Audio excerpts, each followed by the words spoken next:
Hello नमस्कार सस्ता का आदाम खम्मा खनी दोस्तों, welcome back to the channel Nikhil's education arena. हमने चला रखी है जीएसटी सीरीज़ और हम आज पढ़ने जा रहे हैं उसके अंदर चैप्टर नंबर 16 जिसका नाम है जॉब वर्क। अब अगेन बोलने के लिए सिर्फ एक चैप्टर है but this part of the product known as GST. क्या होता है जॉब वर्क? जॉब वर्क मतलब वही आपके जब आप कोई काम किसी और से करवाते हैं। फॉर एग्ज़ाम्पल, मुझे ये बॉटल बनवानी है। अब मैं ये ढक्कन कहीं और से मंगवाता हूँ, ये जो स्ट्रक्चर है ये कहीं और से मंगाता हूँ, और साथ ही साथ में जो कलर है इस पर किया हुआ है, ये पहले वाइट कलर की थी, फिर मैंने इस पर कलर करवाया, ये मैं कहीं और से मंगाता हूँ। और एक तरीका तो क्या है कि मैं अपनी फैक्ट्री में खुद इस बॉटल का मैन्युफैक्चरिंग करके इसको ऐसा बॉटल बना दूँ। दूसरा ऑप्शन मेरे पास क्या है कि मेरे पास फैक्ट्री में जगह नहीं है या मेरे पास कैपेसिटी ख़त्म हो गई है प्रोडक्ट प्रोड्यूस करने की, तो मैं ये किसी और को दे दूँ, वो मुझे बना के देवे। अब वो अपनी फैक्ट्री में बनाए, अपने घर में बनाए, इन शॉर्ट मैं किसी को भी दूँ वो बना के मुझे दे देवे। तो जब मैं किसी और को देता हूँ और जब वो मुझे बना के वापस देता है, तो जो किसी और से करवाना, इसको बोलते हैं जॉब वर्क करवाना। ठीक है, अच्छा याद रहे, मेरा तो ये गुड्स है, लेकिन जो इस पे काम कर रहा है वो काम, उसके लिए सप्लाई क्या है? सर्विसेज। क्योंकि वो क्या कर रहा है, वो कुछ खरीद बेच नहीं रहा है, वो सिर्फ मेरा माल लेके मुझे उस पर वर्क करके मुझे माल वापस दे रहा है, तो उसके लिए तो ये सर्विसेज है। ठीक है, अब मेरे लिए क्या है, ये क्वेश्चन है। और क्वेश्चन ये भी है कि सर इस चैप्टर की नीड क्या है, रिक्वायरमेंट क्या है। देखो, ये जो चैप्टर है ये ऑप्शनल है इन यूज़, इन रियल लाइफ ये ऑप्शनल है, ऑल्सो इन थियोरेटिकल लाइफ ये ऑप्शनल है। कैसा ऑप्शनल है? You have two options. पहला ऑप्शन, जब मैं माल किसी को भेज रहा हूँ, मुझे माल बना के दे या सही करके दे या कुछ अच्छे से मैन्युफैक्चर करके दे, तो एक ऑप्शन तो ये है जो हमने सीख के रखा है in the chapter of time of supply या place of supply, value of supply. हमने जहाँ पे भी ये सब चीज़ें सीख के रखी हैं कि बॉस जैसे ही मैं उसको माल दे रहा हूँ, जैसे ही माल मूवमेंट वाला माल है, जैसे ही मूवमेंट के लिए बाहर जा रहा है, मैं क्या बोल दूँगा, सप्लाई हो गया। और सप्लाई हो गया तो मेरा आउटवर्ड के अंदर मैंने टैक्स भर दिया और कहानी ख़त्म हो गई। जब वो मुझे वापस देगा बना के, तो क्या करेगा, तो वो बोल देगा उसने सप्लाई किया, तो मैं परचेज दिखा दूंगा। ये भी एक ऑप्शन अवेलेबल है, कुछ भी कर सकते हैं, कोई प्रॉब्लम नहीं है। इस ऑप्शन में दिक्कत है, मेजर दिक्कत क्या है, जैसे ही मैं ये बॉटल का रॉ मटेरियल बनाने के लिए दे रहा हूँ, तुरंत मुझे टैक्स भरने को आ जाएगा। हो सकता है बॉटल बनाने में सामने वाला जॉब वर्कर 50 दिन लेवे, 60 दिन लेवे, 100 दिन लेवे, 500 दिन लेवे, कितने दिन ले सकता है, थोड़ी देर में आएगा सिलेबस में। सपोज करो वो 3 मंथ लेता है बनाने के लिए, तो वो 3 मंथ लेगा बनाने के लिए, उसके बाद मुझे देगा, फिर मैं इसको बेचूंगा, तब तो टैक्स भरूँ तो समझ में आता है। मगर अगर आज ही मैं टैक्स भरूँ तो दर्द होता है। तो ये दर्द का उपाय लॉ मेकर्स ने दे दिया इस पर्टिकुलर सेक्शन के अंदर। और पता है बहुत ही प्यारा सेक्शन है, बहुत ही प्यारा सेक्शन है। प्यारा सेक्शन बोल रहा हूँ मैं, प्यारा सेक्शन म्हणजे का है, कुछ याद आ रहा है? प्यार मतलब यस यस, एनी आइडिया? मैं बार बार बोल रहा हूँ प्यारा सेक्शन है, प्यारा सेक्शन है, पब्लिक नहीं समझ रही है। इधर देखो, ये देखो प्यारा सेक्शन है 143। ठीक है, बहुत ही प्यारा सेक्शन है। सो आपके पास ऑप्शन है, या तो ये प्यारा सेक्शन को फॉलो कर लो, वो क्या है अभी पढ़ेंगे अपन। दूसरा ऑप्शन क्या है, जो रेगुलर ऑप्शन होता है कि आपने जैसे माल भेजा, आप सप्लाई मान लो, सेल मान लो, वापस लोगे तब आप परचेज मान लो। ठीक है,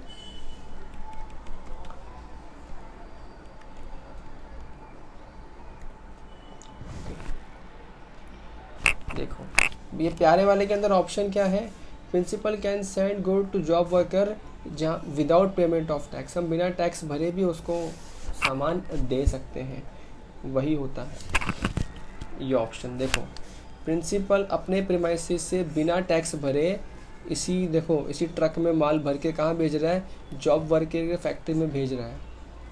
ठीक है, बिना टैक्स भरे। अच्छा, अब जैसे ही मैं कहता हूँ बिना टैक्स भरे भरा है, कोई बच्चे जिन्होंने ई वे बिल का लेक्चर देख रखा है वो क्या बोलेंगे, सर बिना बिना टैक्स के, मतलब बिना इन्वॉइस के। ऑफ कोर्स अगर आप इन्वॉइस इशू कर दोगे फिर तो वो सेल ही हो गया ना। ई वे बिल कैसे बनाओगे? याद है वहाँ पे सिखा था अदर देन इन्वॉइस का डॉक्यूमेंट भी बनता है। तो यहाँ पे we will make another document जो डिलीवरी चालान वगैरह भी हो सकता है, या it can be any supporting document जो इस सामान को यहाँ से सप्लाई करने को सपोर्ट करते हैं। वो सामान के साथ में बनेगा ई वे बिल, अगर ई वे की रिक्वायरमेंट फुलफिल हो रही है तो, और हम सामान भेज देंगे। प्रिंसिपल के पास एक और ऑप्शन है, कैन ऑल्सो सेंड इनपुट्स और capital goods directly to the job worker without bringing them to his premises. तो सिंपल सी बात है। अब मैंने कहा इसमें 3-4 कंपोनेंट, 3-4 पार्ट है। अब एक तो क्या है, मैं सब पार्ट खुद अपने प्रीमाइसेस में लाऊं फिर जॉब वर्कर को दूँ। इससे अच्छा क्या है, मैंने बोल दिया वो जो बॉटल वाला है बोल दिया काम का, सीधा वो माल जॉब वर्कर को दे दे। ढक्कन वाले ढक्कन वाले सुन, जो ढक्कन है सीधा काम कर, 500 ढक्कन सीधा जॉब वर्कर को दे दे। तो चल सकता है कि ये भी चल सकता है। लॉ मेकर्स बहुत ही बेस्ट तरीके से यहाँ काम कर, उन्होंने क्या बोल दिया, भाई तो तेरे प्रीमाइसेस से ला के उसको भेज या वहाँ से भेज, चलेगा तो उसको भेज दे, टैक्स भरे बिना भेज देते, बस ऑप्शन है। ठीक है, अब ये ऑप्शन है तो साथ में जिम्मेदारियाँ भी होंगी। क्या जिम्मेदारी है? लॉ मेकर्स ने बोला जो भी माल तू भेज रहा है ना बनाने के लिए, अब ये तो नॉर्मल गुड्स थे, हो सकता है मैंने बनाने के लिए कैपिटल गुड्स दे दिए उसको, मैंने कहा कोई मशीन बना के मुझे दे दे। तो अगर नॉर्मल गुड्स है तो भाई 1 साल के अंदर रिटर्न लेके आ उनको वापस से, और अगर कैपिटल गुड्स है तो 3 साल में तेरे पास वापस पहुंच जाने चाहिए। किसके पास? प्रिंसिपल के पास। प्रिंसिपल कौन है यहाँ पे? जिसका मेन माल है, जो माल दे रहा है बनाने के लिए। अच्छा सर 1 साल में नहीं रेडी हो पाया तो उन्होंने क्या बोला, अगर आप सफिशिएंट कॉज बता दोगे और कमिश्नर के पास जाओगे तो इस 1 साल को और 1 साल एक्सीड कर सकता है, और उस 3 साल को और 2 साल एक्सीड कर सकता है। एक्सटेंशन कंपल्शन नहीं है, उसको अगर सेटिस्फैक्टरी लगता है कि हाँ ये मशीन को जिस तरह की मशीन है कि 3 साल में बन ही नहीं सकती और चाहिए इसको 2 साल बनाने के लिए, तो 2 साल मिलेगा, नहीं तो 2 साल शायद ना भी मिले। ठीक है, ओके, मूविंग फर्दर। कुछ चीज़ों के लिए बोल दिया कि जो ये रिटर्न गुड्स लाने हैं ना, ये इन पे एप्लीकेबल नहीं है। किस पे एप्लीकेबल नहीं है? Not applicable in cases of moulds and dies, jigs and fixtures और टूल्स। मैंने जिस जॉब वर्कर को सामान भेजा था बनाने के लिए, मैंने साथ साथ में ना कुछ मोल्ड्स दिए। मोल्ड्स क्या होते हैं? जो ढांचे वगैरह होते हैं वो दिए, या कोई स्क्रू वो पाने वाने वो सब जो दिए बनाने के लिए, छोटे छोटे जो स्क्रू होते हैं वो सब दिए। अब वो सब वापस नहीं आया तो भी चलेगा ना। देखो हो सकता है मैंने उसके सामने 500 स्क्रू दे दिए, 400 यूज़ हो गए, 50-60 स्क्रू रह गए। अब लॉ मेकर्स ऐसा थोड़ी बोलेंगे कि वो 50 स्क्रू और लेके आ वरना हम नहीं चलेगा। ठीक है जाने दे, मतलब चिंदी में आइटम को क्या बोल दिया, वहाँ रहेगा तो भी चल से, बट बाकी सब नॉर्मल जो चीज़ें हैं सब वापस चाहिए। अच्छा अब वो जॉब वर्कर के पास जो सामान पहुँच गया वो क्या करेगा? उससे माल बनाएगा, इधर कैपिटल गुड्स या नॉर्मल गुड्स। वहाँ से वो क्या कर सकता है? अगर उस माल में और फर्दर प्रोसेसिंग चाहिए तो वो जॉब वर्कर फर्दर प्रोसेसिंग के लिए किसी दूसरे जॉब वर्कर को भी माल भेज सकता है, और प्रोसेसिंग नहीं चाहिए तो वो वापस से प्रिंसिपल को माल भेज सकता है, again without payment of tax. क्योंकि क्या ये जॉब वर्कर जो वापस माल दे रहा है प्रिंसिपल को, क्या वो सप्लाई कर रहा है, क्या वो सेल कर रहा है? नहीं, वो माल जो आया था वो वापस दे रहा है। तो क्या कर सकता है? किसी और को भेजना है फॉर प्रोसेसिंग, उसको भी भेज सकता है, वापस प्रिंसिपल को भी भेज सकता है, या फिर हो सकता है सप्लायर जॉब वर्कर को बोलते हुए, हो सकता है मैं जॉब वर्कर बोलते हुए एक काम करना है, ये ना मुझे कस्टमर ए नाम को बेचना है, सीधा उसको दे दे काम कर तू, तो वो भी चलेगा।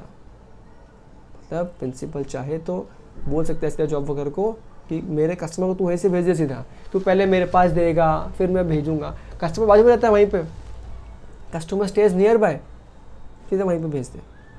लेकिन यहाँ लॉ मेकर्स ने एक बात बोल क्या बोल दिया, अगर तुमको किसको बोला, ये प्रिंसिपल सप्लायर को, अगर तुमको उसके ही प्लेस से भेज देना है तो यू नीड टू इंश्योर कि उसका जो जॉब वर्कर का प्लेस है ना वो as additional place of business principal supplier के जीएसटी पोर्टल में रजिस्टर्ड हो, as additional place of business. ठीक है, ओके, अभी जो बताया ना ये पूरा समरी है, आगे कुछ कुछ चीज़ें और आएगी डिटेल में, बट मेन जो मोटा मोटी यही सारा पार्ट है। देखो यहाँ पे लिखा है डिक्लेयर करना पड़ेगा एडिशनल प्लेस ऑफ बिजनेस, अगर डायरेक्टली सप्लाई कर रहा है वहीं से तो। ये एग्जाम्पल देखो, मस्त एग्जाम्पल है। The principal is located in state A, job worker है स्टेट बी में और रेसिपिएंट है किधर, स्टेट सी में। In case the supply is made from job workers place of business और premises, the invoice along with electronic e way bill will be issued by the supplier. Invoice तो supplier ही issue करेगा, जो कि किस में है, स्टेट ए में है। किसको देगा इनवॉइस, सीधा वो सी को ही देगा। और सेट ट्रांजेक्शन क्या होगा, will be inter state supply. Simple सी कहानी है भाई, बिल तो कौन बनाएगा, सप्लायर ही बनाएगा ना, उसमें कोई दिक्कत नहीं है। लेकिन इट वुड बी कि हम लोग सीधा उसकी प्लेस से सप्लाई कर सकते हैं बिना अपने पास लाए। अब नेक्स्ट है procedure of sending goods to job worker. ये मैंने आपको पहले ही बताया, इनवॉइस तो इशू होगा नहीं इस मेथड के अंदर, तो आप डिलीवरी चालान के ज़रिए जॉब वर्कर को माल भेज सकते हो।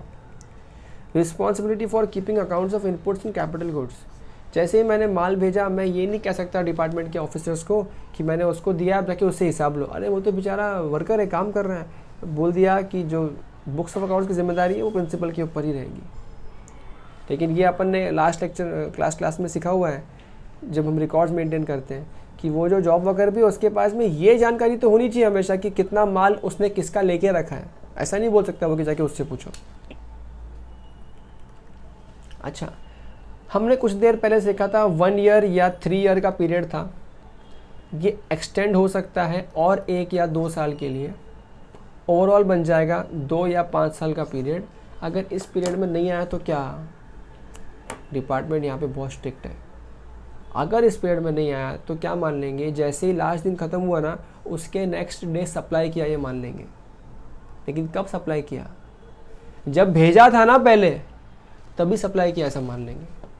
मतलब सोचो 1 साल निकल चुके हैं और सप्लाई तो मान लिया है, ठीक है, सप्लाई मान लेंगे। इसको और डिटेल में यहाँ पे देखते हैं एक बार। In case the inputs of capital goods are not received back or stipulated time from the job workers premises with a specific time limit 1 or 3 year extended time period, जो भी हो, it shall be deemed to be a supply from the principal job worker from the day when it was sent to job worker। समझ रहे हो कितनी खतरनाक line है ये। मतलब आपने अगर 1 साल पहले भेजा था और 1 साल के अंदर माल नहीं आया, तो 1 साल पहले जब भेजा था ना, आज मान लेंगे कि तभी तेरा सप्लाई हो गया था।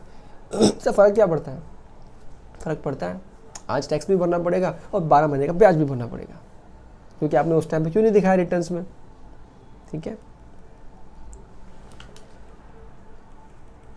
अच्छा, अब ये कह रहा है कि यहाँ डेट ऑफ सप्लाई क्या मानेंगे। Date of supply shall be the date on which such inputs capital goods were initially sent to job worker. देखो यहाँ पे फंडा बहुत सिंपल है। अगर मैंने प्रिंसिपल ने अपने प्रीमाइसिस से माल दिया था जॉब वर्कर को, तो जिस दिन मैंने माल भेजा, पहुंचा नहीं, जिस दिन मैंने माल भेजा वही क्या बन गया, डेट ऑफ सप्लाई बन गया। लेकिन अगर मैंने किसी और को कहा था सीधा माल मेरे जॉब वर्कर को भेज दे, तो फिर उसने भेजा वो डेट नहीं, फिर जब जॉब वर्कर को वो माल मिला वो दिन का डेट मानेंगे प्लेस ऑफ सप्लाई, ठीक है। आई रिपीट, अगर मैं अपने प्रीमाइसिस पे माल ला के फिर भेज रहा हूँ जॉब वर्कर को माल बनाने के लिए, तो मैंने जिस दिन भेजा वो दिन बनेगी place of date of supply. लेकिन अगर मैंने सीधा ही मेरे रॉ मटेरियल वालों को बोला सीधा माल उसको दे दे जॉब वर्कर को, तो जब जॉब वर्कर को माल मिला उस दिन बनेगा डेट ऑफ सप्लाई। ये देखो जो अपन ने सीखा वो चीज़ यहाँ वापस लिखी हुई है।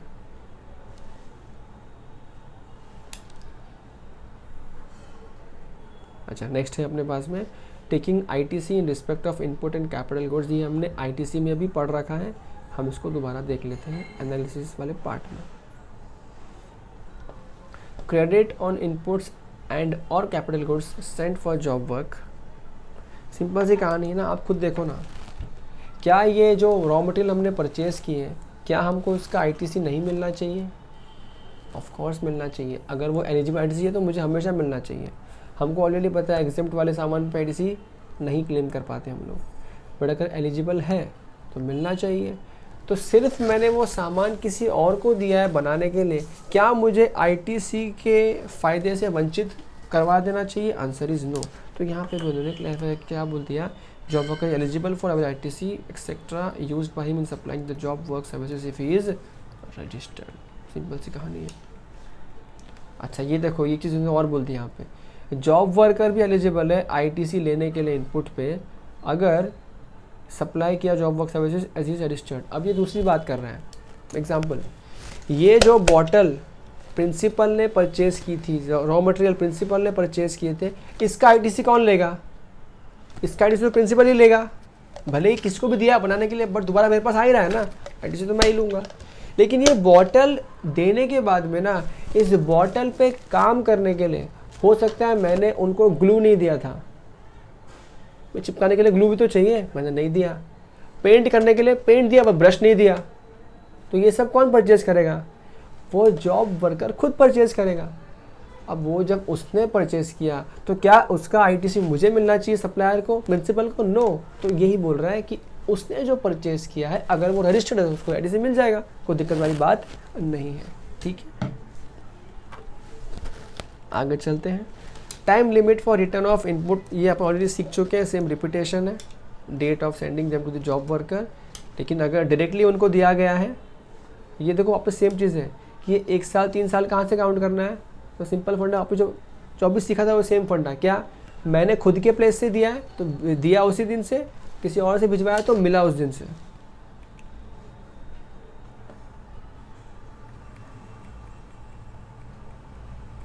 ये जो अपने अभी तक पढ़ा ना, उस पूरे का समरी है। तो जब आप एग्ज़ाम टाइम में रिवाइज करना चाहोगे सीधे इसको पढ़ लेना, आपका ये काम बन जाएगा। अब मैं तो डिटेल में पढ़ा चुका हूँ तो मैं दोबारा समरी क्यों पढ़ाऊँ। Special procedure for sending goods for job work, ये रूल 45 अगेन ये आपका रेपिटेशन है। ये देखो ये आंटी लोग काम कर रही है, लोग सब जॉब वर्कर लोग हैं। Where the goods are sent by principal to only one job worker, जब प्रिंसिपल किसी एक जॉब वर्कर को माल दे रहा है तो क्या करेगा? डिलीवरी चालान बनाएगा और माल भेज देगा। Principal will make triplicate, 3 copy बनाएगा। अब ये सब आप रीड कर लेना, ये सब का कोई ऐसा कोई बहुत बड़ा मतलब नहीं है। ठीक है, ये इम्पॉर्टेंट है। Form GST ITC 04 will serve the intimation, ये एक बहुत बड़ी रिक्वायरमेंट है, वरना तो हर कोई डिपार्टमेंट को बेवकूफ़ बताने का ट्राई करेगा। मेरी जिम्मेदारी बनती है, अगर मैं किसी जॉब वर्कर को कोई सामान दे रहा हूँ कि मुझे वो बना के देवे, तो मुझे ये बात डिपार्टमेंट को, किसको? टू GST डिपार्टमेंट, उनको मुझे ये बात बतानी पड़ेगी कि साहब मैं इतना इतना क्वांटिटी का इतना इतना माल उसको दे रहा हूँ ये बनाने के लिए, ये बताना पड़ेगा उनको। अब क्या मैं डिपार्टमेंट को फ़ोन करूँगा बार बार, सुनो ना आज भेज रहा हूँ आज भेज रहा हूँ, नहीं। तो क्या बोला, मैं ये GST ITC 4 करके एक स्टेटमेंट है वो मुझे फाइल करना होगा डिपार्टमेंट को, माल भेजूंगा उस टाइम में कि मैं इंटीमेट कर रहा हूँ सर मैं माल भेज रहा हूँ। ठीक है ना, और इसी इंटीमेशन के ज़रिए डिपार्टमेंट मुझे ट्रैक करता है और चेक करता है वापस माल आया है क्या, वापस माल आएगा, नहीं आया तो पहुँच जाता ऑफिस में, बैठा था पर माल तो आया नहीं, चलो GST भर दो। Where goods are send from one job worker to another job worker, ये क्या चीज़ है? कई बार हो सकता है कि मैं जिसको माल ये बॉटल बनाने के लिए दे रहा हूँ ना, वो बॉटल पूरी स्टिक तो कर लेता है, उसको पेंट करना नहीं आता, और वो पेंट किसी और से करवाता है। तो अब क्या करेगा? अब वो जॉब वर्कर खुद किसी और को देगा, तो वो भी कैसे देगा? अंडर डिलीवरी चालान। याद रखें, माल मूव नहीं होगा डॉक्यूमेंटेशन के बिना, यहाँ पे माल मूव होगा ही नहीं। अब सपोज करो, हो सकता है कि ये जॉब वर्कर जो पेंटिंग के लिए किसी और को दे रहा है वो दूसरे स्टेट का है या बहुत दूर भेज रहा है, तो साथ में ई-वे बिल भी चाहिएगा। अगर ये जॉब वर्कर रजिस्टर्ड है तो खुद बनाएगा ई-वे बिल, रजिस्टर्ड नहीं है तो प्रिंसिपल को बोलेगा भाई बना के दे। माल पकड़ा गया बिना ई-वे बिल के तो गए भाई तुम तो।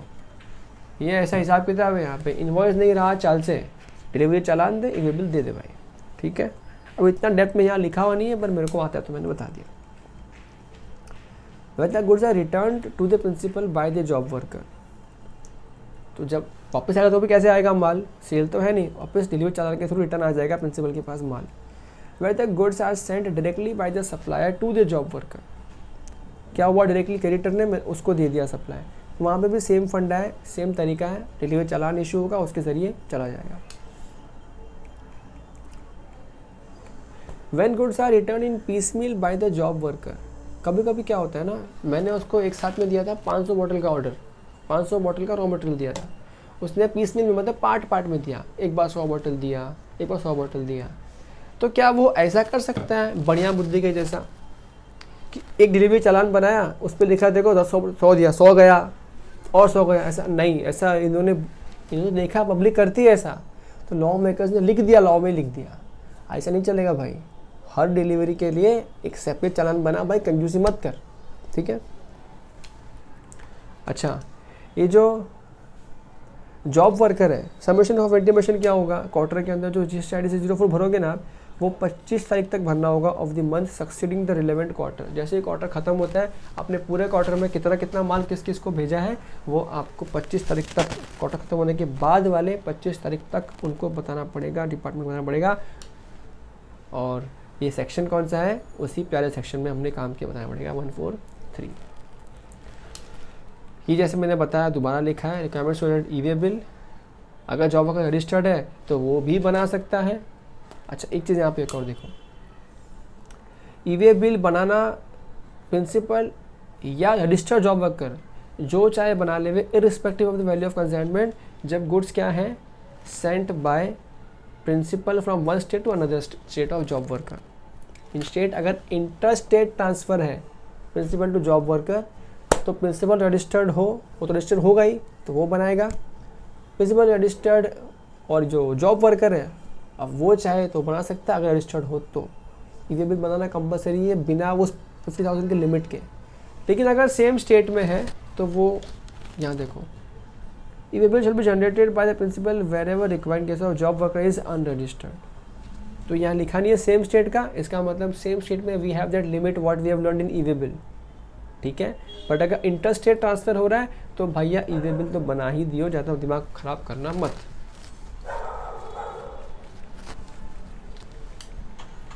अच्छा, इसका एक और मतलब क्या समझ में आता है, अगर प्रिंसिपल सप्लायर भी अनरजिस्टर्ड, जॉब वर्कर भी अनरजिस्टर्ड, कोई मगजमारी नहीं है, कोई ई-वे बिल नहीं चाहिए, कुछ नहीं चाहिए, ठीक है। But you should exercise your due diligence, किस तरह से काम करना है। Okay, registration requirement, registration requirement में both principal and job worker are located in the same state. अब यहाँ तो फंडा बहुत सिंपल है, हमने रजिस्ट्रेशन चैप्टर में सीख के रखा है कि जो ये जॉब वर्कर है इनके लिए लिमिट्स क्या है, ये तो सर्विस है, सर्विस के लिए हमने सीख के रखा है कि वो इंटर स्टेट हो तो भी उनके लिए कंपलसरी नहीं है, उनको लिमिट चेक करने के लिए बोला जाता है। बट गुड्स में ऐसा नहीं था, अगर इंटर स्टेट सप्लाई है तो रजिस्ट्रेशन कंपलसरी बन जाता है गुड्स के लिए, सर्विस के लिए ऐसा नहीं था। तो दोनों जगह सेम बातें लिखी मिली हुई आपको कि आप सेम स्टेट के हो या अदर स्टेट के हो, जॉब वर्क रजिस्टर करना कंपलसरी हो जाएगा उसको कब, जब उसकी लिमिट क्रॉस कर जाती है तब। वही आपकी लिमिट जो थी ना 20 लाख 10 लाख की लिमिट थी, डिफरेंट स्टेट की, MTNM वगैरह सब थी, वही सब changes. Value of goods after completion of job work supply directly from the premises of the registered job worker not to be included in this aggregate. अरे सिंपल सी बात है ना, जो हमको लॉ मेकर्स ने अलाउ किया है कि आप जॉब वर्कर की प्लेस से सीधा ही सप्लाई कर देना, तो क्या हम उसको जॉब वर्कर की सेल में ऐड करेंगे क्या? नहीं ना, सेल तो मेरी ही है, प्रिंसिपल सप्लायर की है ना, वो तो वहाँ से सिर्फ माल जा रहा है। तो वो क्लैरिफाई करके क्या बोल दिया कि उसके लिए सप्लाई क्या है, उसके लिए सेल क्या है, सिर्फ वो सर्विस का हिस्सा जिसका मैंने उसको पैसा दिया है, वो सिर्फ उसका ना सर्विस का पार्ट है। बाकी वो मेरे बिहाफ पे किसको भी माल देता है वो उसके सेल में ऐड नहीं होगा। Supply of waste and scrap, अब ये वाली क्या कहानी है? जब वो बॉटल बना रहा है मेरे लिए शॉप वर्कर, तो बहुत सारे वेस्ट, बहुत सारा कचरा जनरेट हो सकता है। अब वो जो वेस्ट और कचरा जनरेट होगा,